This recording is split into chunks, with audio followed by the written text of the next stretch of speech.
बच्चों, welcome to compass with lens.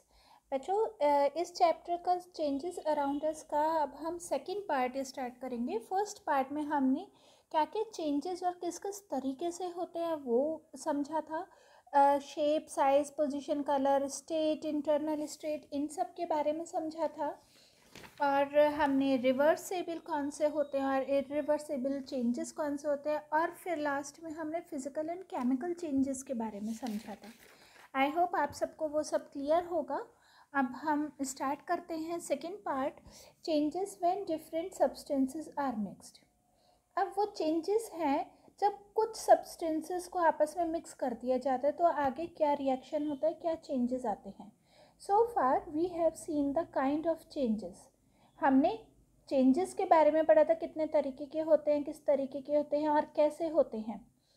अब हम पढ़ेंगे चेंजेस वो कौन से चेंजेस होते हैं और कैसे होते हैं जब सब्सटेंसेस को एक साथ मिक्स कर दिया जाता है।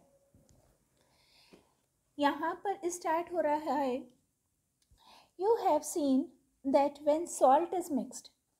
सॉल्ट को अगर मिक्स कर दिया जाता है वाटर के अंदर, जिससे कि एक सॉल्यूशन बन जाता है।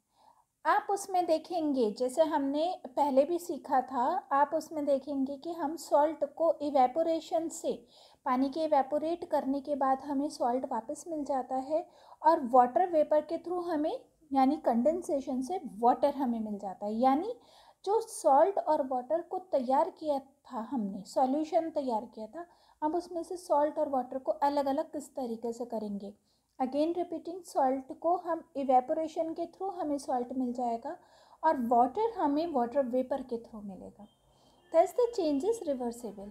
अब हम बोल सकते हैं कि ये रिवर्सेबल चेंज है क्योंकि दोनों चीज़ें वापस मिल गई। द मॉलिक्यूल्स ऑफ वाटर और सॉल्ट, और मॉलिक्यूल्स जो थे वाटर के और सॉल्ट के, वो भी चेंज नहीं हुए।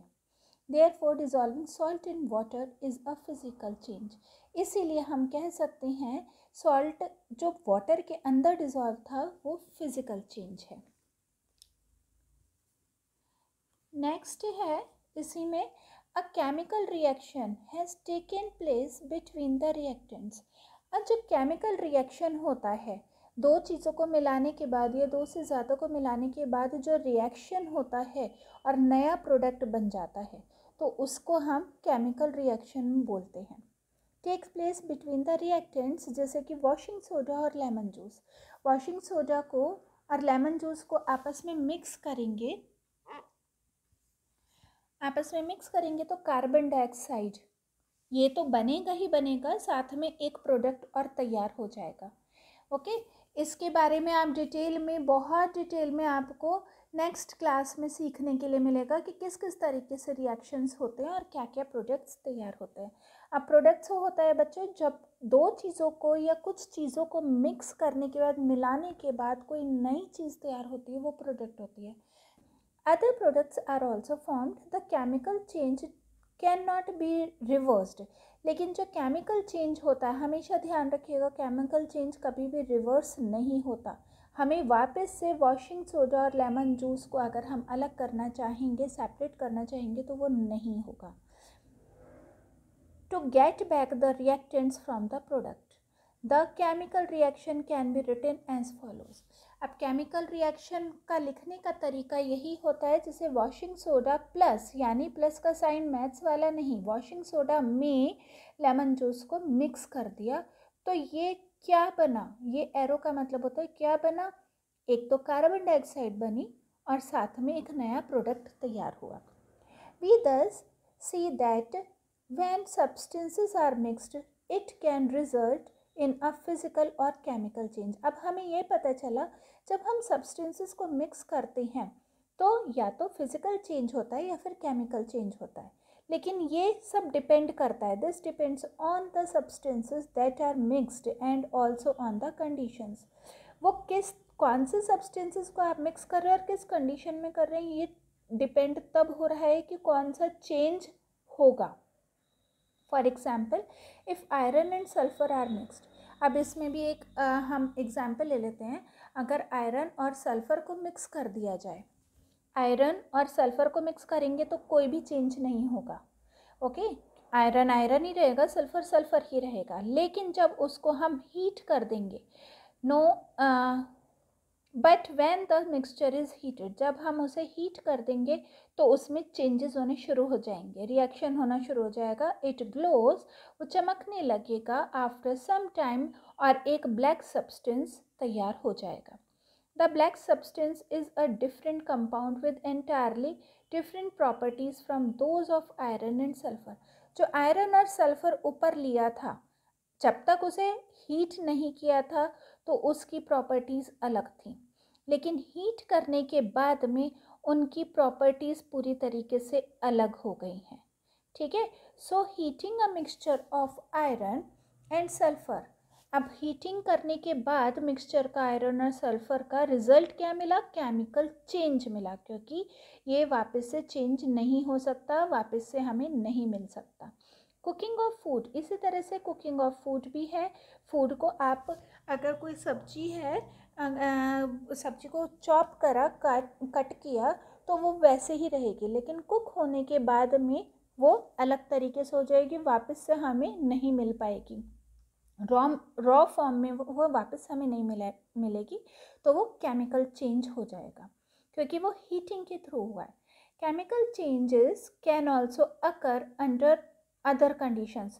केमिकल चेंजेस हीटिंग के अलावा और भी दूसरे कंडीशंस में भी होता है, जैसे कि for example when solution of solid are mixed, और व्हेन इलेक्ट्रिसिटी इज पास्ड। जब सॉलिड्स को मिक्स कर दिया जाता है या इलेक्ट्रिसिटी को उसके अंदर से पास किया जाता है तो अलग तरीके का रिएक्शन होता है। नेक्स्ट है पॉइंट आ रहा है some more examples of physical and chemical changes. अब और भी बहुत सारे एग्जाम्पल्स होने पड़ते हैं, बहुत इंटरेस्टिंग चैप्टर है बच्चों, बहुत ध्यान से समझेंगे तो ये पूरी तरह से आप लोगों को क्लियर होता चला जाएगा। The details of some changes are given below, apply your knowledge. अब इसमें आपको यही बताना है, पूरा तरीके से आपको पूछा जाएगा, समझाया जाएगा, लेकिन लास्ट में आपसे ये पूछा जाएगा फिजिकल चेंज हुआ या फिर केमिकल चेंज हुआ। Boiling, evaporation and condensation. अब इसी में है, बॉयल किया, इवेपोरेट हो गया और कंडेंसेशन भी हो गया। The molecules of a liquid start moving faster when the liquid is heated. जो मॉलिक्यूल्स है लिक्विड के, हम पानी का ही एग्जाम्पल लेते हैं, जब वाटर लेते हैं, वाटर को हम बॉईल करते हैं तो उसके जो मॉलिक्यूल्स हैं वो बहुत तेज़ी से इधर उधर मूव करने लगते हैं। वो तो हमें दिखाई नहीं देते, लेकिन हम कैसे, बबल्स के थ्रू हम समझ सकते हैं। उसमें जो बबल्स साथ में निकलते हैं, आप साइड में देखेंगे जब पानी बॉईल होता है तो साइड में बबल्स निकलने शुरू हो जाएंगे छोटे बड़े तरीके के। They start escaping from the liquid as gas, वो बाहर निकलने की कोशिश करेंगे, किस फॉर्म में? गैस के फॉर्म में। गैस यानी यहाँ पर वाटर वेपर को गैस बोला गया है। वाटर वेपर के फॉर्म में वो बाहर निकलना शुरू हो जाएंगे। But when the gas is cooled, लेकिन जब वो बाहर निकलेंगे और वो वाटर वेपर ठंडा हो जाएगा, यानी गैस ठंडी हो जाएगी, we get the liquid back, हम उसको वापस से पानी को उस ओरिजिनल फॉर्म में ही ले लेंगे। तो ये प्रोसेस क्या हुआ बच्चों? ये कंडेंसेशन हो गया, जो मैंने अपनी पहले की वीडियोस में मैं कई बार समझा चुकी हूँ किस तरह से होता है। Are boiling, evaporation and condensation. अब यहाँ क्वेश्चन आ गया, क्या बॉइलिंग, इवेपोरेशन और कंडेंसेशन फिजिकल चेंज है या फिर केमिकल चेंज है? तो फिजिकल चेंज है, क्योंकि हमें पानी को हीट होने के बाद में वापस हमें पानी वही उसी फॉर्म में मिल गया। आर दे रिवर्सेबल और irreversible? Again it is reversible, क्योंकि वो रिवर्स हो गया है।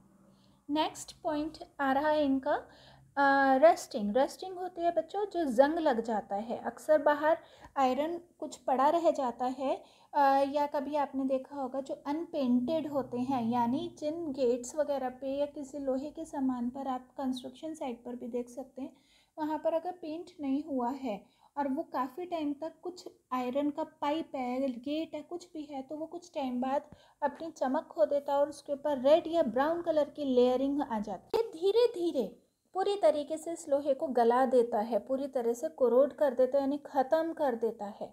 कोरोड का मतलब ख़त्म होता है।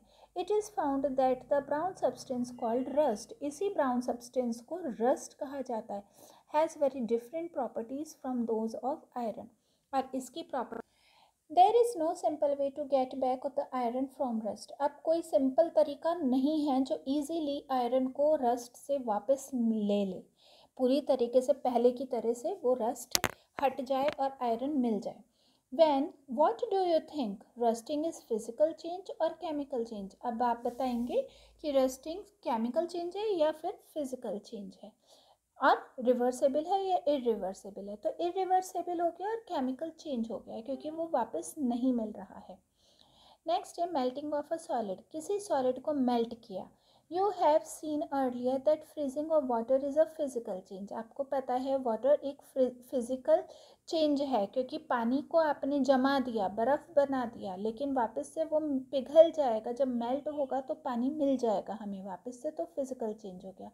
What kind of changes do you think is melting, physical और chemical? रिवर्सेबल और रिवर्सेबल, तो फिजिकल तो है ही और रिवर्सेबल भी है। नेक्स्ट आ रहा है बर्निंग ऑफ अ कैंडल। अब कैंडल को बर्न किया है। What do you observe when a candle is burnt? अब आपने क्या देखा, जब एक कैंडल बर्न हो रही है, आपने जलाई है, तो हीट और लाइट तो मिल रही है। Heat and light are given off the wax melt हो रहा और नीचे टपक रहा है। And the candle becomes shorter, और कैंडल भी धीरे धीरे छोटी होती जा रही है। We have already seen that burning is a chemical change. हमें पता है बर्निंग केमिकल चेंज है क्योंकि हमें वापस से पूरी कैंडल नहीं मिलेगी, नई कैंडल जैसे हमने जलाई थी उतनी साइज़ की नहीं मिलेगी। In which heat and light are given off, जिसमें कि हीट और लाइट भी मिल रही है, तो ये भी केमिकल चेंज हुआ क्योंकि नई चीज़ हमें मिल रही है। But it is not solid और लिक्विड वैक्स दैट बर्न्स।